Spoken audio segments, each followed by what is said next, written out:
The room was already tense, the kind of atmosphere where every cough and shuffle felt amplified, but no one could have predicted the words that would shatter it. Jasmine Crockett leaned into the microphone, her voice steady, her posture unshakable. She didn't raise her tone. She didn't need to. With a calm precision that cut through the air sharper than any shout, she said it. Ivanka Trump may not be Donald Trump's biological daughter. For a moment, silence fell like a heavy curtain. Cameras zoomed in. Reporters' fingers froze above their keyboards, and even the murmuring in the back of the chamber dissolved into stunned stillness. It was the kind of silence that only exists when a truth is too heavy, too raw, too shocking to process. Then, as if on cue, the flashes exploded. The sound of shutters clicked like gunfire. The gasp from the crowd swelled into a collective exhale of disbelief. Trump's face told the story before his words could. He shifted in his chair, skin flushed, eyes darting toward the press gallery. A man so used to control, so addicted to dominating the narrative, suddenly looked smaller, cornered. Before moving next, hit the subscribe button and press bell icon for more interesting and trending updates. So, he opened his mouth as if to dismiss it, to laugh it off. But the laugh never came. Instead, he muttered something under his breath, his jaw clenched, his fists tightening on the desk. And across from him, Jasmine was the picture of composure. Calm, poised, almost serene. It was not the serenity of ignorance, but the serenity of someone who knew exactly what she was doing. She didn't smirk, didn't gloat, didn't even blink too quickly. Every second of her silence after the statement carried the weight of inevitability, as though the truth had always been there, just waiting for someone fearless enough to say it aloud. The reporters whispered frantically. Staffers scrambled for their phones. The American public, watching live, leaned closer to their screens. This wasn't just gossip. This wasn't just an insult. This was a revelation that, if true, could collapse the golden pedestal Trump had built his family brand upon. A revelation so profound, so intimate, it blurred the line between politics and personal legacy. And then, in a voice measured and unshakable, Jasmine repeated her charge, sealing it in the public record. Ivanka is not who he's claimed her to be. The words hung like a storm cloud, heavy with the promise of thunder still to come. What she revealed next left the entire country speechless. It wasn't just a personal jab. It wasn't some offhand remark meant to sting for a news cycle and fade into the background. This revelation struck at the core of the Trump empire, an empire built not only on towers of glass and steel, but on the carefully cultivated image of an unbreakable family. For decades, Donald Trump had sold himself not just as a businessman or a politician, but as a patriarch, the head of a dynasty that supposedly embodied strength, loyalty, and traditional values. In the Trump narrative, family wasn't just family, it was branding, currency, a shield against every critic. And at the very center of that shield stood Ivanka, the polished jewel he paraded before the cameras as proof of his legacy. Ivanka was always more than just a daughter. She was the carefully constructed extension of Donald Trump's ego. She smiled beside him at conventions, spoke for him in campaign ads, and represented him in boardrooms. She wasn't just a child. She was an emblem, the personification of the Trump way. And to a base that worshipped the image of a strong family unit, her presence reassured them that Trump was more than his scandals, more than his controversies. He was, at least in his telling, the ultimate family man. But Jasmine Crockett's revelation cracked that image wide open. If Ivanka was not biologically his daughter, the myth collapsed. The foundation of Trump's carefully curated dynasty became quicksand. Suddenly, every photograph of him clasping her hand on stage, every campaign moment where he called her his favorite child, every carefully staged embrace turned from proof of power to evidence of deception. What had been presented as authenticity began to look like performance. And in politics, where perception can decide the course of history, perception was everything. This mattered because Trump had long made loyalty synonymous with bloodline. He attacked opponents as traitors while boasting that his family stood united, unshakable, immune to fracture. His critics knew the family image was a shield he wielded mercilessly. But what happens when that shield shatters? What happens when the very person he placed at the center of his myth is revealed to be the weak point that undoes him? The contradiction was staggering. Here was a man who had scolded others for broken families, who mocked immigrants and minorities for what he claimed were failures of culture, who wrapped himself in the rhetoric of family values. And yet, beneath the surface, a secret of his own threatened to unravel everything. The hypocrisy wasn't just political. It was personal. It exposed a man who demanded purity from others while living with a fracture he desperately tried to conceal, and America was watching. To Trump's loyalists, the claim was devastating because it forced them to question what they thought was sacred. To his critics, it was vindication, proof that behind the gilded walls and staged smiles lay dysfunction, denial, and deception. The press latched onto it instantly. Headlines shifted from policy to paternity, from campaign promises to bloodlines. The question wasn't just about Ivanka's identity anymore. It was about Trump's credibility. If he could lie about something, this intimate, what else had he hidden? The stakes weren't just personal, they were generational. Trump's entire claim to dynasty, his children as heirs to his empire, his legacy as a family man, was suddenly on trial. And Jasmine Crockett had lit the match. But the deeper Jasmine dug, the uglier the truth became. Donald Trump has always been a man obsessed with the story, the image, the headline that could be spun in his favor. Long before he entered politics, he was crafting himself as a larger-than-life character, a mogul whose power seemed unquestionable. He understood instinctively that truth mattered less than perception, and perception was his playground. Every building with his name on it, every magazine cover he graced, every carefully staged photograph of his children flanking him at press conferences was part of a long-running theater production, The Trump Show. In his world, reality was negotiable, but branding was absolute. Nowhere was this obsession clearer than in his role as a father. He often boasted of his children, holding them up as evidence of his success. He paraded Ivanka in particular before the cameras with a glow that was as much about himself as it was about her. To Trump, Ivanka wasn't just a daughter. She was a prop, a symbol that said, "Look at me. I built an empire and passed it to the next generation." He complimented her looks, her poise, her intelligence, but the words often dripped with something unsettling, something rehearsed, as though he was marketing her rather than simply loving her. But behind the curated images were whispers. Insiders spoke of dysfunction, of siblings competing not for affection, but for proximity to power. Ivanka's pedestal created friction, resentment, and quiet animosity. While cameras captured a family united in loyalty, staffers saw a father who pitted his children against each other, who dangled approval like a prize to be won. Publicly, he insisted they were a fortress of unity. Privately, he ruled with intimidation, turning love into a commodity he could withdraw at will. Controlling the narrative became second nature. Journalists who dared question the authenticity of the Trump family myth found themselves shut out, mocked, or buried under a wave of angry denials. Former allies who whispered about the fractures were dismissed as liars or disgruntled employees. Trump wielded intimidation the way a conductor wields a baton, silencing dissent and orchestrating every note to suit his composition. He never allowed the illusion of unity to crack in public because for him, cracks meant weakness, and weakness was unacceptable. And so the contradictions piled up. On stage, Trump draped an arm over Ivanka's shoulder, beaming with pride. Off stage, he barked at staff, obsessed with how the moment played on television. In interviews, he spoke of loyalty as the highest virtue.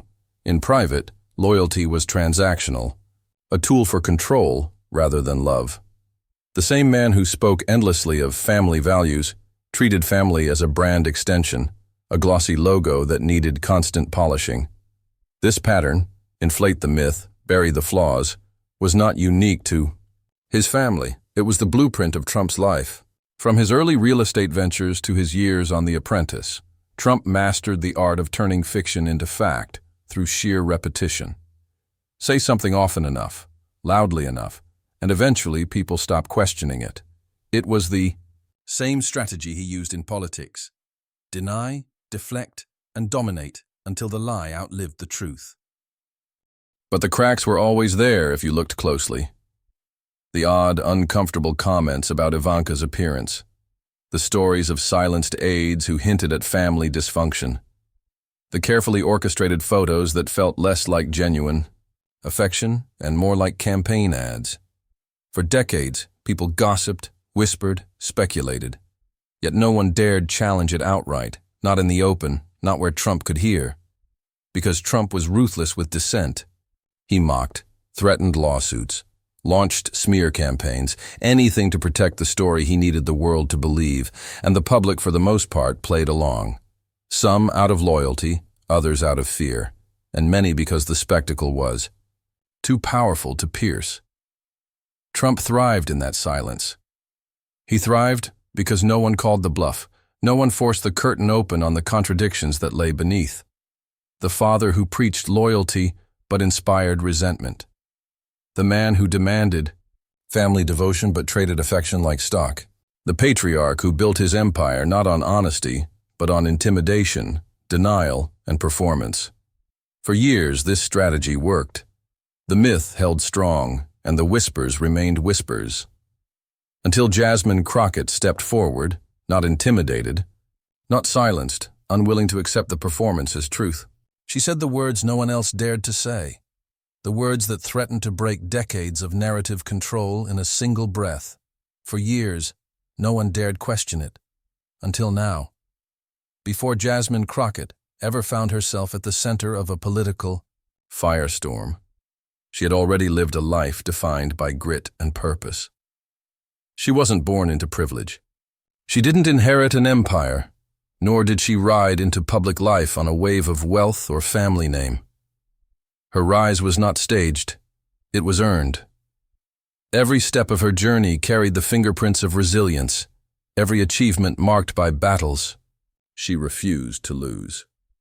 In a political world dominated by dynasties and pedigrees, Jasmine was something rarer, a truth-teller forged by struggle. From her earliest days, Jasmine understood what it meant to live in a country where silence was often easier than honesty. She grew up seeing how systems bent against ordinary people, how voices from the margins were ignored or dismissed. But she also saw something else. She saw how dignity could shine even in the hardest conditions. Those lessons stayed with her, shaping her into someone who would not bow to intimidation, someone who carried the weight of her community's struggles into every room she entered. As a lawyer, Jasmine's reputation spread quickly. She wasn't the attorney who sought the spotlight. She was the attorney who took cases others were afraid to touch. Wrongful evictions, wage theft, racial discrimination. She fought them with a fire that came not from ambition, but from conviction. Her voice in the courtroom was steady, measured, but beneath it burned a passion that juries and judges alike could feel. She learned early that truth, when delivered with clarity and courage, had a way of cutting through the noise. That same skill would one day electrify the political stage. But it wasn't only about the fights she chose. It was about the way she carried herself through them. Jasmine never presented herself as flawless, never claimed to have all the answers. What she did claim was something far rarer in politics: authenticity. Her words came unvarnished, her convictions unpolished but real. And because she refused to bend her truth for convenience, people trusted her. She became known as someone who said what others only dared whisper. It won her enemies, but it also won her respect. When she entered politics, the transition wasn't smooth. Establishment figures doubted her. Critics tried to box her in. and opponents mocked her outspokenness as recklessness. But Jasmine had weathered worse storms. Every dismissal only fueled her resolve. She spoke of issues others ignored: systemic, injustice, inequality, the hypocrisy of those who preached morality while living double lives. Where others sought applause lines, she sought honesty. And slowly, her voice rose above the noise, cutting through with a kind of clarity people were starving for. Jasmine's rise wasn't fueled by privilege. It was fueled by the people who saw themselves reflected in her. Immigrants, workers, single parents, the overlooked and unheard. These were the people who felt her words in their bones. She didn't just speak for them, she spoke as them, carrying their stories into the halls of power. That authenticity terrified her opponents, because it could not be bought, could not be silenced, and could not be spun into a convenient narrative. Her reputation for speaking uncomfortable truths became both her shield and her sword. Time and again, she stood in spaces where silence was the safer choice and chose to speak anyway. Whether it was calling out corruption, exposing hypocrisy, or demanding accountability from the powerful, Jasmine never flinched. She understood something fundamental. Silence, in the face of injustice, is complicity. And complicity was a price she was never willing to pay. This reputation made her the perfect counterweight to someone like Donald Trump. Where he thrived on performance, she thrived on authenticity. Where he silenced dissent, she amplified it. Where he built his image on deception, she built hers on unshakable truth. Their collision was inevitable, almost scripted by fate. Because in every great drama, the villain who wields intimidation eventually meets the hero who cannot be intimidated. What made Jasmine's stance even more powerful was that she didn't pursue confrontation for its own sake. She didn't seek chaos or conflict just to score points. She sought accountability, she sought truth, and when truth demanded confrontation, she was ready. Her life had prepared her for this exact kind of moment, when power would try to crush honesty, when arrogance would try to bury dignity, and she understood that in such moments, hesitation could mean defeat. So when the revelation about Ivanka Trump came into her hands, Jasmine didn't treat it like gossip. She treated it like a responsibility. She knew the weight of what it meant to speak it aloud. She knew the tidal wave of backlash it would bring, the attacks, the smears, the attempts to discredit her character. She knew Trump's machine would come for her with everything it had, but she also knew what silence would mean. Complicity. In the lie, acceptance of the illusion, surrender to intimidation. That was something Jasmine Crockett could never do. And so, in that fateful moment, as the cameras pointed at her, as the room fell silent, Jasmine chose honesty over safety. She chose dignity over convenience. She chose courage over fear. It wasn't just a political move. It was the culmination of a lifetime spent preparing for moments when truth needed a voice bold enough to carry it into the light. And when the moment came, Jasmine didn't flinch. The committee room was no stranger to noise, but on this day, it pulsed like a live wire. Every seat was filled, cameras positioned at angles to capture every twitch, every scowl, every word that could spark headlines. Donald Trump's allies huddled like a defensive wall around him, whispering strategies, ready to pounce at the slightest provocation. The air was heavy, as though everyone knew they were witnessing a storm about to break. Jasmine sat across from them, her presence almost unnervingly calm. She didn't shuffle her papers, didn't whisper to aides, didn't even look rattled by the hostile glares coming her way. Instead, she leaned back slightly, hands folded, eyes steady. It was the posture of someone who knew she held the stronger hand, who understood that silence could be more powerful than bluster. Trump's defenders struck first. One ally scoffed into the microphone, dismissing her revelation as tabloid nonsense. Another smirked and accused her of chasing clout, claiming she was desperate for attention. The words dripped with mockery. Rehearsed lines meant to drown her in ridicule before her claims could take root. They laughed a little too loudly, hoping the sound would erase the weight of her statement. But Jasmine didn't flinch. When she finally spoke, it wasn't with raised volume, but with deliberate calm, as if she were dissecting their insults under a microscope. "If this were nonsense," she said evenly, "you wouldn't be so afraid to confront it with facts." Her words didn't rise, but they cut, and the laughter faded almost instantly. The room shifted. The audience, the cameras, the people at home, everyone noticed the change. Trump himself leaned forward, eyes narrowing. His trademark bravado faltered just enough for the cameras to catch it. He muttered something about witch hunts, his familiar line of defense, but it sounded less like a rally cry and more like a reflex. A shield pulled up in panic. His voice had a tremor, small, almost imperceptible, but there. Jasmine saw it. The country saw it. The allies tried again. One raised his voice, pounding the desk, accusing her of attacking the family of a great man. Another rattled off Trump's business accomplishments as though skyscrapers could cover cracks in a family story. Yet the harder they pushed, the thinner their arguments sounded. Their anger began to feel less like strength and more like desperation, like a facade, beginning to crumble under its own weight. Jasmine didn't interrupt. She let them exhaust themselves, let the anger fill the room until it nearly collapsed under its own pressure. Then, with perfect timing, she spoke again.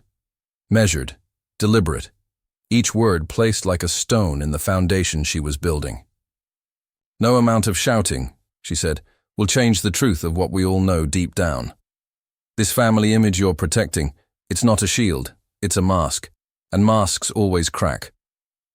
The silence that followed was heavier than the noise that preceded it.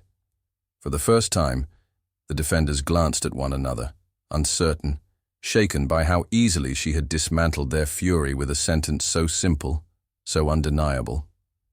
The audience leaned closer. The cameras lingered on Trump's face, capturing the flicker of unease he couldn't hide. The escalation was no longer about her versus Trump. It had become about truth versus denial, dignity versus arrogance. Every jab from his allies only proved her point, that they had no facts, only fury. Every insult hurled at her landed weak, bouncing off her composure like pebbles against steel. And as the tension reached its peak, Jasmine leaned forward for the first time, her hands unfolding, her eyes locking directly with Trump's. The room seemed to shrink around them, two figures locked in a duel of truth and power. Everyone knew something was coming, something bigger than the claim itself, something that would push the confrontation past the point of no return. And then Jasmine delivered the line no one expected. The room had grown still, so still that even the faint hum of the overhead lights seemed louder than usual. Jasmine Crockett leaned forward, her voice low but resolute, a tone that carried not through volume, but through unshakable conviction. The line she delivered was only the beginning, and everyone present felt it. The chamber wasn't just waiting for her next words, it was bracing for them. She began with what seemed like a simple observation. "For years," she said, Trump has wrapped himself in the story of his family. He's told us again and again that his bloodline is his empire. But empires, when built on lies, eventually crack." She paused, letting the silence stretch, letting every camera tighten its focus on her. Trump shifted in his seat, his hand tugging at his tie as though it were suddenly too tight. From her folder, Jasmine pulled a single sheet of paper. The audience craned forward, and the sound of cameras clicking filled the air. She laid it flat on the desk before her. "This," she continued, "is a copy of Ivanka Trump's birth certificate, as filed in New York. Most people assume the details align neatly with the narrative Trump has sold. But when you read carefully, questions begin to surface." Murmurs rippled through the room. Trump's allies muttered under their breath, but none dared interrupt. Jasmine traced the page with her finger, then looked back up, her gaze steady. The timelines don't add up. The hospital records point to inconsistencies, dates that don't align with Trump's own travel logs at the time. Records suggest he wasn't even in New York during the window when conception would have occurred. These aren't opinions. These are facts. Trump's jaw tightened. He leaned back, crossing his arms, the familiar smirk struggling to form, but never quite landing. "Fake news," he muttered, though his voice lacked its usual bite. The microphones caught it anyway, and it echoed awkwardly through the chamber. Jasmine didn't bite. Instead, she let the denial hang in the air like smoke, then waved it away with her next move. Another document slid from the folder. "Now let's consider the photographs," she said, producing side-by-side images. One of a young Ivanka, another of the man long rumored to have been close to Ivanka's mother during that time. The resemblance was uncanny, almost undeniable. Once seen. The crowd gasped audibly, and the sound reverberated across the chamber like thunder. Trump's allies leapt forward. "This is absurd," one shouted, voice cracking with panic. Another slammed a hand on the table, calling it an invasion of privacy. But their volume couldn't drown out the image now burned into the minds of everyone watching. The photo had already gone viral in real time, splashed across Twitter feeds and Instagram stories, 1,000 captions asking the same question. Could it be true? Jasmine waited for the uproar to subside. She didn't raise her voice. She didn't need to. The weight of her evidence carried itself. "We all know Trump's obsession with appearances," she said softly, almost with pity. "We've watched him stage moments with Ivanka to prove his dynasty is unbreakable. But when documents and timelines conflict, when photographs tell another story, the truth cannot be silenced." The camera caught Ivanka herself in that moment. She sat stone-faced, eyes cast down, hands folded tightly in her lap. She didn't defend. She didn't deny. She didn't even look at her father. The silence from her seat said more than any prepared statement could have. And that silence, so unlike the fire of her father's denials, rattled the room in ways words never could. The escalation moved beyond the chamber walls. On phones across America, hashtags erupted. Truth about Ivanka. Crockett exposes Trump. Dynasty cracks. Late-night comedians were already scripting their monologues, while anchors whispered urgently in newsrooms, preparing for emergency broadcasts. Social media platforms glowed like wildfire, feeding on every clip, every photo, every line Jasmine delivered. Meanwhile, Trump grew restless. His face flushed deeper, his fists clenched. He tried interrupting with accusations. "She's lying. This is disgusting." But his words collided with the evidence now laid bare before the nation. Each denial sounded weaker than the last, each protest drowned by the gravity of what viewers were seeing with their own eyes. For a man who had built his life on dominance, the sight of his unraveling played like a slow collapse in real time. Jasmine wasn't done. "Let's talk about loyalty," she continued, eyes narrowing. "Trump demands it from everyone around him, friends, allies, even family. But loyalty isn't the same as truth. And when loyalty is built on fear, on intimidation, on image instead of honesty, it collapses the moment facts enter the room." She lifted her eyes from the papers and looked directly at Trump, her voice firm, but never rising. "For decades, you've silenced dissent. You've mocked those who questioned you. You've hidden behind your children as proof of your power. But power without truth is nothing but theater." The chamber erupted again. Gasps, murmurs, frantic notes scribbled by reporters. Trump slammed his hand on the table, the sound sharp, desperate. "Enough!" he shouted. But it wasn't enough. His anger didn't silence the evidence. It only underscored his fear. And then came the moment. The mic drop line that reframed everything. Jasmine leaned forward, her voice calm, deliberate, cutting through the chaos with surgical precision. "Donald Trump, you've sold this country an illusion. You told us Ivanka was proof of your legacy, your bloodline, your empire. But the truth is simple. A dynasty built on lies is no dynasty at all. And America is done confusing performance with truth. The words landed with the force of a hammer striking steel. Reporters gasped, cameras zoomed, social media detonated. And Trump, for once, had no words. The room, the country, the world held its breath, because what had just been spoken was not just a claim. It was the unmasking of a myth, the collapse of a carefully staged empire, live for all to see. And outside, those walls, the shockwaves, had only begun. The moment Jasmine Crockett's words left her lips, the world outside that committee room exploded. Within seconds, the clip was chopped, captioned, and launched across every major platform. Twitter lit up first, the hashtags multiplying like sparks in a dry forest. Crockett mic-drop, dynasty exposed, truth about Ivanka. Each one climbed the trending charts within minutes, fueled by disbelief, outrage, and a collective gasp that seemed to echo through every timeline. Did she really just say that? One user posted, their tweet racking up tens of thousands of likes. Another replied with a looping gif of Jasmine's piercing stare, paired with the caption, "This is the look of a woman who came prepared." Memes flooded in, photoshopping. Trump's stunned expression next to collapsing sandcastles, crumbling buildings, or shattered glass.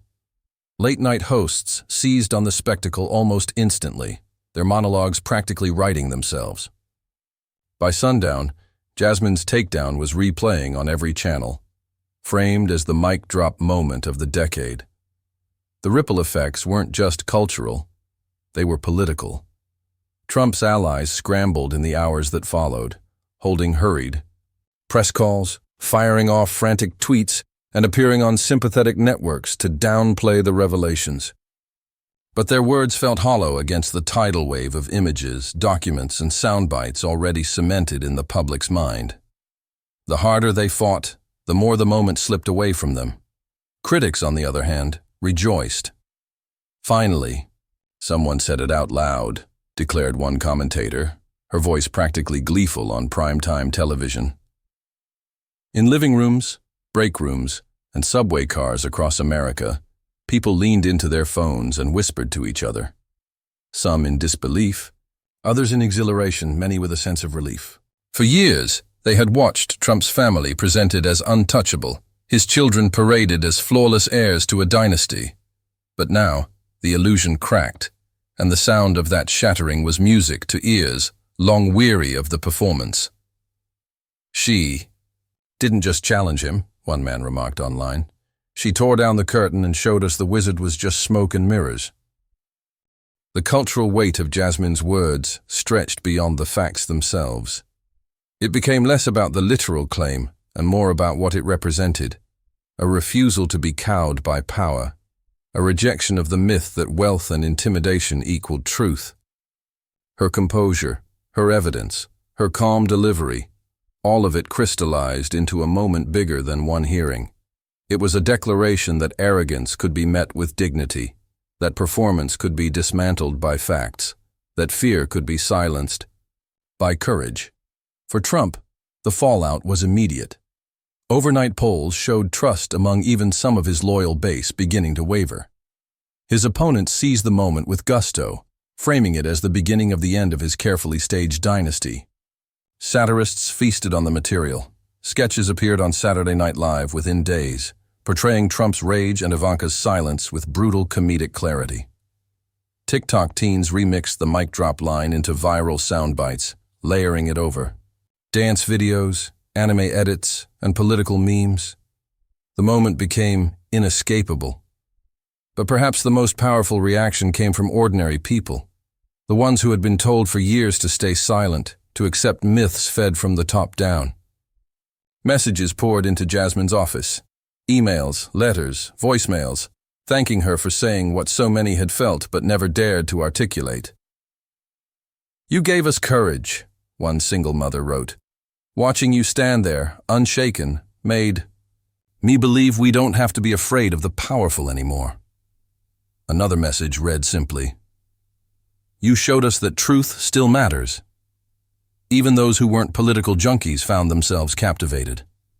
In coffee shops, strangers debated the implications.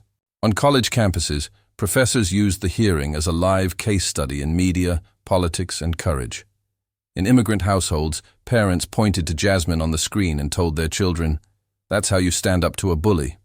And while Trump and his allies worked overtime to contain the damage, the reality was unavoidable. The truth had grown larger than them. What began as a bombshell revelation inside a committee room had become a cultural reckoning.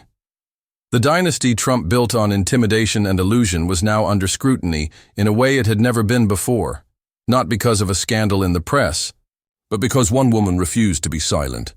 The shockwaves rolled outward, unstoppable.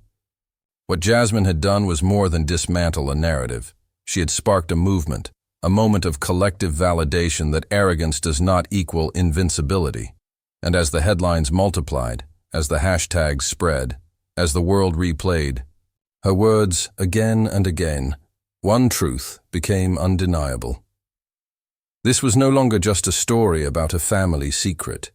It was about power, truth, and the courage to speak when silence had reigned for too long. And yet, even as the world celebrated, there was one final question on everyone's lips. How would Jasmine close this chapter? What lesson would she leave America with when the dust settled? The answer would come in the resolution. When the frenzy finally settled into something quieter, Jasmine Crockett did not let the scandal linger as tabloid fodder. She stepped forward, again, not as an accuser seeking victory, but as a leader intent on drawing a lesson larger than any single family drama. Her voice carried a steadiness that contrasted with the chaos Trump's camp had unleashed, and in that calm, she reframed everything. This, she began, was never just about one birth certificate or one photograph or one dynasty. This was about truth versus lies, about dignity versus corruption. Families should be built on love and honesty, not used as shields to protect arrogance and power. Her words reached past the headlines and struck something deeper. It was no longer about Ivanka or even Donald Trump.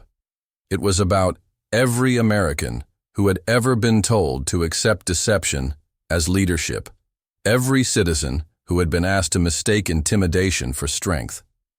She reminded the audience that dignity is not inherited, it is earned. She spoke of how corruption always cloaks itself in spectacle, hoping the shine will distract from the rot beneath. And she told them plainly that no empire, no matter how gilded, could endure if it was built on falsehoods. Lies may glitter, she said, but they cannot last. Truth, though quieter, endures forever. The room absorbed her words with a reverence rarely seen in politics. Even some who had scoffed earlier found themselves unable to dismiss her. There was something undeniably human about the way she stripped away the noise and returned to first principles. It wasn't just about calling out a man or a family. It was about affirming the values a nation should stand on. Across the country, her words resonated in ways statistics could never capture. In churches, congregations repeated them as reminders that morality could not be reduced to slogans. In schools, teachers pointed to her speech as an example of courage under fire. On social media, users paired her quotes with images of marches, protests, and other moments where ordinary people stood for dignity against the weight of power. Jasmine's resolution became a crescendo, her voice rising not in anger, but in inspiration. "Justice always finds its way through the cracks of deception," she declared. "Honesty may be mocked, but it cannot be erased. And arrogance, no matter how loud, no matter how powerful, will always collapse under the weight of its own lies." The words landed like a final strike, not to destroy, but to awaken. For her supporters, this was more than vindication. It was empowerment. The spectacle they had witnessed was proof that even the most intimidating figures could falter when confronted by truth. The moral clarity she offered gave people something Trump's theatrics never could. A sense of belonging, of shared values, of dignity reclaimed. But Jasmine was not content to leave it at triumph. As she closed, she tilted her head slightly, her tone shifting from celebratory to reflective, as if guiding the audience to consider something even larger than the moment itself. "If one secret like this could fall apart," she asked, "what else are they hiding?" The question lingered in the air, echoing beyond the room, beyond the cameras, beyond the instant trending hashtags. It was not an accusation so much as an invitation to keep looking deeper, to keep questioning, to keep demanding honesty from those who would rather perform than serve. And with that, Jasmine turned the scandal into something greater than gossip. She transformed it into a call for vigilance, a reminder that democracy depends not on spectacle but on truth. The crescendo did not end in chaos but in clarity, the promise that no matter how many illusions are spun, the truth always finds the light. What followed next was the natural closing of a storm, an outro not of silence, but of action, of reflection, of a call to every viewer who had just witnessed history unfold. And so, the moment that began with a shocking revelation ended with something far greater, a lesson about who we are and who we choose to be. Jasmine Crockett didn't just expose cracks in a dynasty. She exposed the truth about power, performance, and the courage it takes to stand tall when others try to silence you. The title of this story was never just about Ivanka or Donald Trump. It was about the power of truth itself. Because in the end, this was about dignity, about honesty, about refusing to let arrogance parade as leadership. Jasmine reminded us that no matter how carefully myths are constructed, no matter how loudly corruption shouts, truth always cuts through. And tonight, that truth stood taller than any tower, brighter than any spotlight, stronger than any family name. If this story moved you, if you believe that America deserves leaders who are honest, courageous, and accountable, then you're part of something bigger. Subscribe the Bold Congress and join the growing movement of people who know that justice is not a performance and that dignity is worth defending. Every share, every voice, every conversation helps build a country where truth doesn't have to fight to be heard, because this isn't just about one scandal. It's about all of us. It's about choosing honesty over corruption, clarity over chaos, and courage over silence. And if Jasmine Crockett taught us anything, it's that one voice, steady and fearless, can shift an entire conversation. So remember this: America doesn't belong to the loudest liars. America belongs to those who refuse to be silenced. And together, we will make sure their voices are heard.